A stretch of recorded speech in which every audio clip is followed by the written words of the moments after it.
Hello everyone, welcome to my channel complete Shiksha. दोस्तों, हम लोग इस वीडियो में आज के करंट अफेयर्स को डिस्कस करेंगे और उससे रिलेटेड स्टैटिक क्वेश्चंस को भी देखेंगे। तो चलिए हम लोग देखते हैं अपने क्वेश्चंस को। तो हमारा यहाँ पहला क्वेश्चन है, हाल ही में किसने वीर सावरकर की जयंती पर श्रद्धांजलि दी है। यहाँ देखिए, वीर सावरकर की जयंती पर श्रद्धांजलि किसने किसने दी है। तो यहाँ ऑप्शन हो जाएगा सही, ऑप्शन नंबर सी, ए और बी। भारत के प्रधानमंत्री नरेंद्र मोदी और उपराष्ट्रपति एम वेंकैया नायडू के द्वारा इनके जन्मदिन की जयंती पर, जो वीर सावरकर जी हैं, इनकी जयंती पर क्या किया गया, श्रद्धांजलि दी गई है। तो हम लोग जान लेते हैं कि वीर सावरकर कौन थे और क्यों इतने इंपॉर्टेंट थे। तो देखिए, ये हैं वीर सावरकर जी, जिन्होंने अखंड भारत के निर्माण में अपना अहम योगदान दिया था। इनका पूरा नाम जो था, वीर सावरकर का पूरा नाम विनायक दामोदर सावरकर था, जिनकी जो जन्म हुई थी 28 मई 1883 ईस्वी में मुंबई में हुआ था। और ये जो थे भारतीय स्वतंत्रता आंदोलन के अग्रिम पंक्ति के, मतलब आगे रहने वाले, सब कुछ में आगे, एक स्वतंत्रता सेनानी थे और एक प्रखर राष्ट्रवादी नेता भी थे। और इनके द्वारा ही हिंदुत्व जो शब्द है विकसित किया गया था। किसके द्वारा? जो वीर सावरकर जी हैं, इनके द्वारा हिंदुत्व जो वर्ड है उसको विकसित किया गया था। और इन सभी योगदानों को देखते हुए ही इन्हें वीर सावरकर के नाम से संबोधित किया गया, क्योंकि इनका नाम तो विनायक दामोदर सावरकर था, लेकिन वीर सावरकर का जो इनको संबोधन मिला है वो इनके कामों को, योगदान को देखते हुए ही दिया गया है। तो हम लोग बात कर लेते हैं, अभी फिलहाल में ही हमारे देश के पहले प्रधानमंत्री नेहरू जी के का भी अभी क्या हुआ है, श्रद्धांजलि दिया गया है और उनके पुण्यतिथि पर दिया गया है, क्योंकि उनका पुण्यतिथि जो हुआ था 27 मई 1964 को हुआ था और वो हमारे देश के प्रथम प्रधानमंत्री रहे हैं। तो हमारे देश के प्रधानमंत्री के द्वारा उन्हें भी श्रद्धांजलि दी गई है। अब बात हमने यहाँ पर नेहरू जी का कर रहे हैं। तो नेहरू जी का जो जन्म हुआ था वो कब हुआ था? 14 नवंबर 1889 में हुआ था। कब हुआ था? 14 नवंबर 1889 को। और इसीलिए हम लोग 14 नवंबर को क्या मनाते हैं? चिल्ड्रंस डे के रूप में मनाते हैं, बाल दिवस के रूप में मनाते हैं। तो इस क्वेश्चन से आपको इतनी सारी जानकारी को याद रखनी है। हम बढ़ते हैं अपने नेक्स्ट क्वेश्चन की तरफ। तो हमारा यहाँ पर नेक्स्ट क्वेश्चन है कि हाल ही में गगनयान मिशन की अंतरिक्ष यात्रियों की प्रशिक्षण दोबारा कहाँ शुरू की गई है। इस क्वेश्चन को आप ध्यान में रखेंगे क्योंकि ये इंपॉर्टेंट क्वेश्चन है। तो देखिए, गगनयान मिशन जो है इसके बारे में हम लोग जानेंगे, लेकिन यहाँ इसका सही आंसर क्या हो जाएगा? Option number A. रूस में फिर से अंतरिक्ष यात्रियों को जो प्रशिक्षण दिया जा रहा है, जो ट्रेनिंग दिया जा रहा है, वो दोबारा से शुरू किया गया है। इसका मतलब इससे पहले कहाँ पर हो रहा था? तो इससे पहले भी रूस में ही हो रहा था, लेकिन कोविड-19 महामारी के बढ़ जाने के कारण इस प्रशिक्षण को रोक दिया गया था और अब दोबारा से शुरू किया गया है रूस में ही। किसको? अंतरिक्ष यात्रियों को प्रशिक्षण दिया जा रहा है। किस चीज़ के लिए? गगनयान मिशन के लिए। तो हम बात यहाँ गगनयान मिशन की कर रहे हैं, तो इसके बारे में जान लेते हैं। तो गगनयान मिशन जो है, गगनयान मिशन भारत का पहला मानवयुक्त अंतरिक्ष मिशन है और ऐसा करने वाला, यदि भारत इसमें सफल होता है तो ऐसा करने वाला भारत चौथा देश हो जाएगा। कैसा? मानवयुक्त अंतरिक्ष मिशन को कंप्लीट करने वाला। तो पहला देश कौन सा है? तो पहला देश आपका अमेरिका है और रूस है और फिर चाइना है। मतलब पहले अमेरिका है, उसके बाद रूस भी ऐसा काम कर चुका है। क्या कर चुका है? मानवयुक्त अंतरिक्ष मिशन कंप्लीट कर चुका है, और चाइना भी। और यदि हम कंप्लीट करते हैं तो हमारा देश चौथा ऐसा करने वाला, मानवयुक्त अंतरिक्ष मिशन को कंप्लीट करने वाला चौथा देश बन जाएगा। और ये जो गगनयान मिशन है, इसको कब लॉन्च किया जाएगा? तो इसको 2022 में लॉन्च किया जाएगा। और किस व्हीकल के द्वारा लॉन्च किया जाएगा? तो GSLV Mark 3 के द्वारा जो लॉन्च व्हीकल है उससे लॉन्च किया जाएगा। किसको? गगनयान मिशन को। और इसकी जो पूरी लागत आने वाली है वो कितनी है? तो 10,000 करोड़ रुपए इसमें लागत आने वाली है। तो इस क्वेश्चन से आपको इतनी सारी जानकारी को याद रखनी है। हम बढ़ते हैं अपने नेक्स्ट क्वेश्चन की तरफ। तो हमारा देखिए यहाँ नेक्स्ट क्वेश्चन है कि हाल ही में वान धन सामाजिक दूरी जागरूकता अभियान किसके द्वारा मिलकर शुरू की गई है। देखिए, वान धन सामाजिक दूरी अभियान जो है ये एक अभियान है और ये क्यों चलाया गया है इसके बारे में हम लोग जानकारी लेंगे। पहले देख लेते हैं कि ये किसके साथ मिलकर के शुरू किया है और किसने किया है। तो इसका आंसर हो जाएगा यहाँ ऑप्शन नंबर सी सही हो जाएगा। यूनिसेफ के द्वारा मिल करके इसको क्या किया गया है? शुरू किया गया है। और कौन शुरू किया गया है? तो tribal cooperative marketing development federation of India के द्वारा, मतलब ट्राइफेड के द्वारा वान धन सामाजिक दूरी जागरूकता अभियान को यूनिसेफ के साथ मिल करके क्या किया है? इसको जारी किया है। और ये क्यों किया गया है?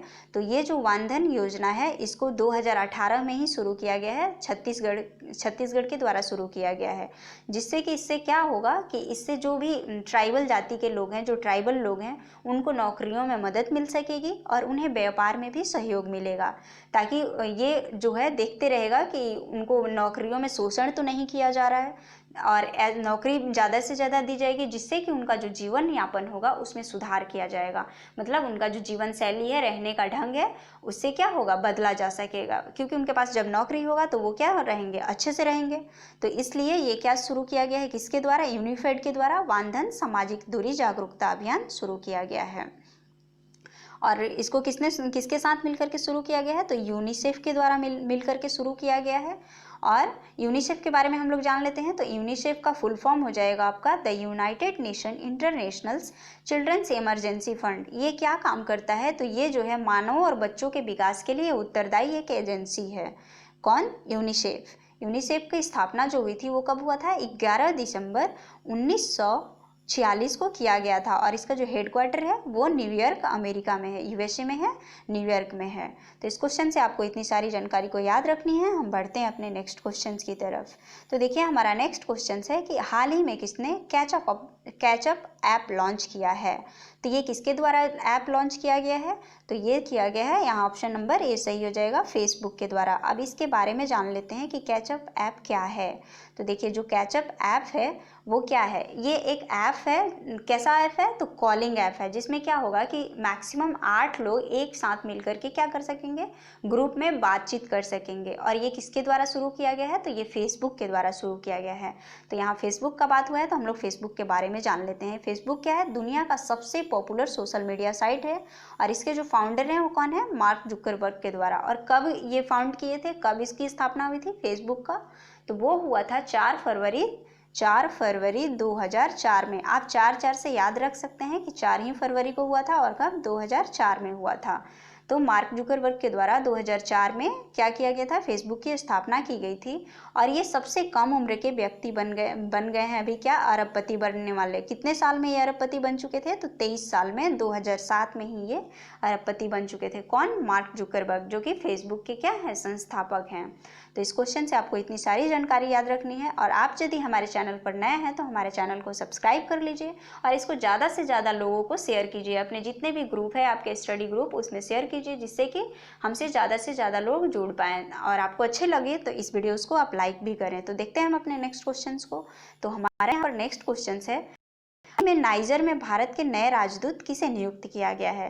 देखिए भारत के अभी नए राजदूत नाइजर में नियुक्त किया गया है, मतलब एम्बेसडर बनाए गए हैं। तो वो किसे बनाया गया है, तो यहाँ आपका सही आंसर हो जाएगा ऑप्शन नंबर बी, पीके नायर को। देखिए नायर से आप याद रख सकते हैं नाइजर, नायर एक ही जैसा है, आप याद रख सकते हैं। तो अभी भारत के जो नए राजदूत नाइजर में नियुक्त किए गए हैं वो पीके नायर हैं। पर अभी जो वर्तमान समय में पीके नायर हैं वो कहाँ पर हैं और क्या हैं, तो ये हम्बनटोटा में भारत के महावाणिज्य दूत हैं। क्या हैं, भारत के महावाणिज्य दूत हम्बनटोटा में हैं। महावाणिज्य दूत, जिसको आप काउंसिल जनरल ऑफ इंडिया के नाम से भी जानते हैं। अब हम यहाँ अदर ऑप्शंस की बात कर लें तो दीपक मित्तल जो है, दीपक मित्तल क्या हैं और कहाँ के हैं, तो ये भारतीय राजदूत हैं कतर के। और पीयूष श्रीवास्तव जो हैं वो ये बहरीन के भारतीय राजदूत हैं। और अभिषेक सिंह जो हैं ये वेनेजुएला के भारतीय राजदूत हैं वर्तमान समय में। और तरनजीत सिंह संधू जो हैं वो कहाँ के भारतीय राजदूत बन गए हैं, तो यूएसए के हैं। ये भी अभी करंट में ही इनकी ये हुआ है, तो इसलिए आप इनको याद रखेंगे। अब यहाँ जब नाइजर की बात हुई है तो हम लोग नाइजर के बारे में जान लेते हैं। तो नाइजर का जो कैपिटल है वो कहाँ है, नियामी है। और यहाँ के जो राष्ट्रपति हैं मोहम्मद इसोफे हैं। और यहाँ की जो करेंसी है वो क्या है, इको है। इको अभी फिलहाल में ही इसको बदला गया है। जो 8 अफ्रीकी देश हैं वो क्या किया है कि अभी अपनी करेंसी को बदल करके इको रख लिया है, इको कर दिए हैं। तो उस 8 अफ्रीकी देशों के बारे में मैंने डिटेल्स में अपने जो मेरे करेंट्स के जो सीरीज़ हैं उसमें बताया हुआ है। तो आप उसको वहाँ से यदि आप डेली देखते होंगे तो आपको पता होगा। लेकिन हम 8 उस अफ्रीकी देश के बारे में भी यहाँ चर्चा कर लेते हैं कि वो कौन से हैं। तो वो हैं 8 अफ्रीकी देश, Mali, Niger, Senegal, Benin, Togo, Burkina Faso, Guinea Bissau और आइवरी कोस्टा। ये जो 8 अफ्रीकी देश हैं, इन्होंने अभी हाल ही में अपने जो करेंसी है उसका नाम बदल, उसको कौन सा करेंसी कर लिया है, तो इको कर लिया है। जबकि इसका जो नाइजर का पहले का जो, इन 8 जो देश हैं, इनका पहले का जो करेंसी था वो क्या था, फ्रैंक था, और इन्होंने अभी क्या कर लिया है, इको को अपना क्या कर लिया, करेंसी बना लिया है। तो आपको इस क्वेश्चन से इतनी सारी जानकारी को याद रखना है। हम बढ़ते हैं अपने नेक्स्ट क्वेश्चन की तरफ। तो हमारा देखिए यहाँ पर नेक्स्ट क्वेश्चन है, हाल ही में किस राज्य सरकार ने शाही लीची और आम की व्यापार के लिए भारतीय डाक सेवा के साथ क्या किया है, समझौता किया है। तो यहाँ आपका सही आंसर हो जाएगा ऑप्शन नंबर ए, जो बिहार राज्य सरकार है वो अभी, आपको यदि इस शाही लीची के बारे में पता होगा कि ये शाही लीची कहाँ की है, तो आप इसका आंसर आसानी से दे सकते थे। शाही लीची बिहार के मुजफ्फरपुर की है, और इसको अब जीआई टैग भी मिल चुका है शाही लीची को। और यहाँ का जो आम है, इन दोनों की व्यापार के लिए भारतीय डाक सेवा के साथ समझौता किया है बिहार सरकार ने। तो यहाँ बिहार सरकार के बारे में बात हुआ है, तो हम लोग बिहार सरकार के बारे में जान लेते हैं, बिहार के बारे में जान लेते हैं। तो बिहार के जो अभी वर्तमान समय में मुख्यमंत्री हैं वो हैं नीतीश कुमार, और यहाँ पर जो गवर्नर हैं वो हैं फागू चौहान।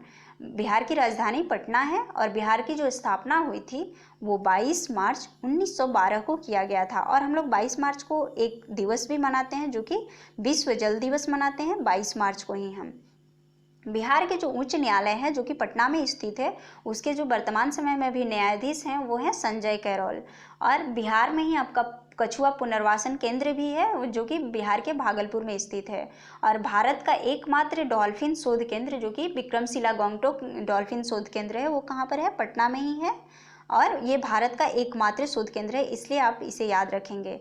और जो शाही लीची है वो कहाँ फेमस है, शाही लीची जो है बिहार के मुजफ्फरपुर में पाया जाता है। और जो जर्दालू आम है वो भी बिहार का ही है। और इसको जो किस लिए इसके साथ समझौता किया है भारतीय डाक के साथ, ताकि इसका होम डिलीवरी किया जा सके, डोर स्टेप डिलीवरी किया जा सके, जिससे कि अभी कोरोना वायरस लॉकडाउन के कारण पूरा जो है लॉकडाउन में है, तो इसके जो व्यापारी हैं उनको नुकसान की सामना न करना पड़ सके। इसके लिए क्या किया है बिहार सरकार ने, अभी भारतीय डाक सेवा के साथ समझौता किया है। तो हम बिहार के बारे में और भी आप कुछ याद रख सकते हैं, जैसे कि वाल्मीकि नेशनल पार्क बिहार में ही स्थित है, राजगीर वन्यजीव अभयारण्य जो कि बिहार में ही है, और ये एग्जाम में देखने को मिला है क्वेश्चंस, इसलिए आप इस क्वेश्चंस को याद रखेंगे। तो चलिए हम बढ़ते हैं अपने नेक्स्ट क्वेश्चंस की तरफ। तो हमारा देखिए यहाँ पर नेक्स्ट क्वेश्चन है कि चीन ने पहले मानव रहित ड्रोन हेलीकॉप्टर का नाम क्या है। चीन के पहले मानव रहित ड्रोन हेलीकॉप्टर का नाम क्या है। यहाँ पर देखिए चीन के द्वारा अभी पहला मानव रहित ड्रोन हेलीकॉप्टर बनाया गया है, तो उसका नाम क्या है वो आपसे पूछा गया है। तो यहाँ हो जाएगा सही answer option number A, AK-500। जो नाम है इसका AK-500 है। चीन का ये क्या है, मानव रहित ड्रोन हेलीकॉप्टर है, जिसमें कि ह्यूमन का कोई काम नहीं है, मनुष्य का कोई काम नहीं है। वो एक ऐसा हेलीकॉप्टर है जिसमें मनुष्य नहीं है, और वो खुद ही ऐसे ऐसे क्षेत्रों में निगरानी के लिए बनाया हुआ है, जो कि अभी हमारे सीमा पर, भारत चीन का जो सीमा है लद्दाख के क्षेत्र में, वो क्या किया है, तैनात भी कर दिया है। तो हम लोग जान लेते हैं AR-500 के बारे में, जो चीन का मानव रहित ड्रोन हेलीकॉप्टर है, उसकी जो कुछ विशेषताएं हैं उसके बारे में जान लेते हैं।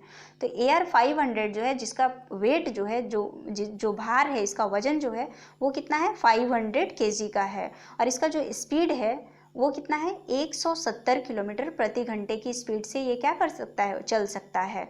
और ये लगातार एक बार यदि इसमें जो ईंधन है उसको लोड करने पे ये 5 घंटे तक क्या स्पेस में उड़ सकता है, निगरानी कर सकता है। और ये कितनी ऊंचाई पर उड़ सकता है, तो 6700 मीटर की ऊंचाई तक ही उड़ेगा। अब बात यहाँ चाइना का हुआ है, तो हम लोग चाइना के बारे में देख लेते हैं। तो चाइना जो है अभी अपना मानव ड्रोन रहित, इस क्वेश्चन में आपको यही याद रखना है, मानव ड्रोन रहित हेलीकॉप्टर का नाम क्या है, AR-500 है। और चाइना की जो कैपिटल है वो बीजिंग है, और बीजिंग में ही आपका संघाई कोऑपरेशन ऑर्गेनाइजेशन का हेडक्वार्टर भी है, और एशियन इंफ्रास्ट्रक्चर इन्वेस्टमेंट बैंक का भी हेडक्वार्टर बीजिंग में ही है। और चीन की जो करेंसी है वो रेनमिन भी है। और चीन ने अभी जो डिजिटल करेंसी भी लॉन्च किया है, जिसका नाम क्या था, DCEP है। DCEP जो लॉन्च किया है, जिसका फुल फॉर्म क्या है, डिजिटल करेंसी इलेक्ट्रॉनिक पेमेंट। ये किसके द्वारा लॉन्च किया गया, तो ये चीन का डिजिटल करेंसी है। और चीन और भारत का जो सीमा रेखा है उसका नाम क्या है, मैकमोहन लाइन जो है वो भारत और चीन से है। और हम भारत जो है चीन के साथ एक युद्धाभ्यास भी करता है, एक एक्सरसाइज करता है, जिसका नाम क्या है, हैंड इन हैंड एक्सरसाइज हम किसके साथ करते हैं, चीन के साथ करते हैं। तो इस क्वेश्चन से आपको इतनी सारी जानकारी मिलती है, आप इसे याद रखेंगे। और हम बढ़ते हैं अपने नेक्स्ट क्वेश्चन की तरफ। तो हमारा देखिए यहाँ पर नेक्स्ट क्वेश्चन, पीढ़ी की टेलीस्कोप कब लॉन्च किया जाएगा। देखिए यहाँ पर 24 की जगह पे 25 होगा, ऑप्शन नंबर ए। इसको 2025 में लॉन्च किया जाएगा नासा के द्वारा। अगली पीढ़ी की टेलीस्कोप, तो उस टेलीस्कोप का नाम क्या है हम लोग जान लेते हैं। तो देखिए नासा के द्वारा जो किया जा रहा है टेलीस्कोप लॉन्च, उसका नाम है वाइल्ड फील्ड इंफ्रारेड सर्वे टेलीस्कोप है। और ये इसका नाम क्यों रखा गया है, तो ये नैन्सी ग्रेस रोमन के सम्मान में रखा गया है। तो आपको ये इंपॉर्टेंट हो जाता है जानना कि नैन्सी ग्रेस रोमन जो है वो क्या थी।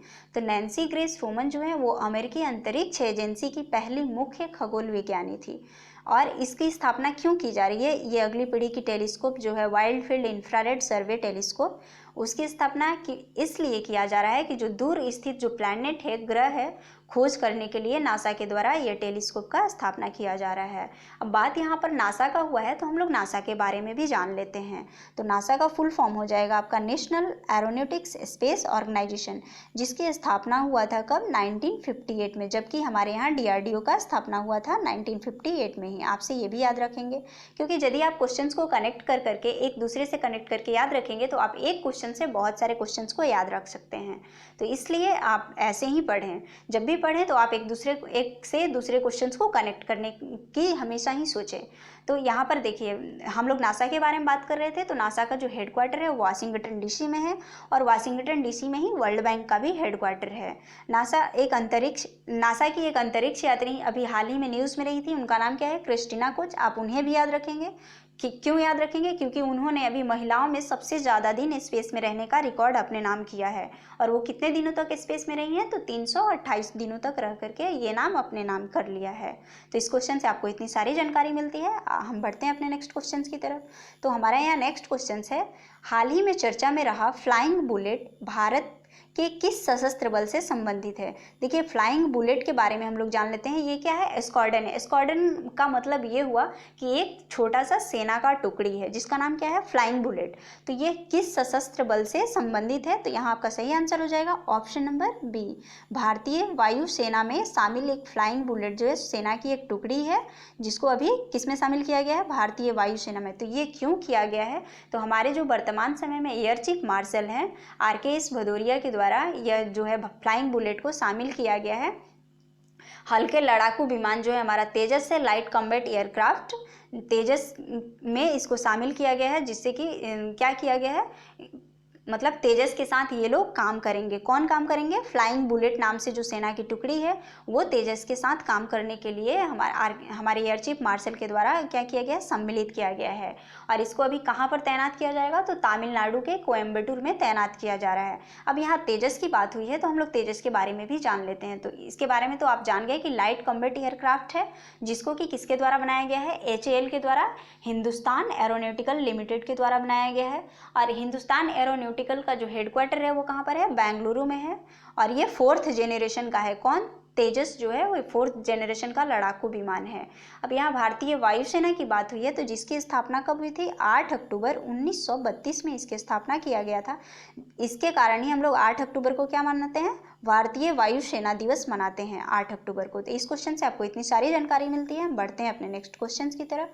तो हमारा यहाँ नेक्स्ट क्वेश्चन है, किस राज्य सरकार द्वारा प्रवासन आयोग की स्थापना की जाएगी। देखिए प्रवासन आयोग का बात किया गया है तो हम लोग इसके बारे में जानेंगे। तो इसका यहाँ सही आंसर हो जाएगा option number B. Uttar Pradesh राज्य सरकार के द्वारा अभी हाल ही में प्रवासन आयोग की स्थापना किए जाने की घोषणा की गई है। तो हम लोग जान लेते हैं कि ये प्रवासन आयोग की स्थापना क्यों की जा रही है, इसका उद्देश्य क्या है। तो इसका उद्देश्य जो है कि जो कोविड-19 के कारण जो भी लॉकडाउन की वजह से जो प्रवासी मजदूर हैं अपने घर को लौटे हैं, तो उन प्रवासी मजदूरों को घर पर ही रोजगार देने के लिए, अपने शहर में रोजगार खोजने में मदद करने के लिए और उन मजदूरों की देखभाल करने के लिए, ताकि उनका कोई शोषण तो नहीं कर रहा है, उनकी मजबूरी का फायदा तो नहीं उठा रहा है, इन सभी चीज़ों को देखभाल करने के लिए यूपी सरकार के द्वारा अभी प्रवासन आयोग की स्थापना की जा रही है। तो यहाँ बात यूपी का हुआ है तो हम लोग यूपी के बारे में जान लेते हैं। तो यूपी का जो उत्तर प्रदेश का जो कैपिटल है वो लखनऊ है, और लखनऊ जो है गोमती नदी के किनारे बसा हुआ है। और अभी हाल फिलहाल की करंट की बात कर लें तो ये जो है लखनऊ उत्तर प्रदेश जो है सभी जिलों में वेंटिलेटर सुविधा देने वाला पहला राज्य बना था और प्लाज्मा थेरेपी भी इस्तेमाल करने वाला ये पहला राज्य बना हुआ है। और इसकी जो राजधानी लखनऊ है और लखनऊ से ही हमारे जो रक्षा मंत्री राजनाथ जी का निर्वाचन क्षेत्र भी कहाँ है, लखनऊ ही है। तो इस क्वेश्चन से आपको इतनी सारी जानकारी को याद रखनी है। तो आज की इस वीडियो में बस इतना ही। आप हमसे हमेशा डेली के करंट अफेयर्स से जुड़े रहें, जिससे कि आपको ऐसे ही नए नए क्वेश्चंस मिलते रहें और आपको हर एग्ज़ाम के लिए आप प्रिपेयर हो सकें। तो आपको यदि ये वीडियो हमारी अच्छी लगती है तो आप इसे लाइक करें, दोस्तों के साथ शेयर करें और सब्सक्राइब भी कर लें, हमारे चैनल पर नए हैं तो। Thank you.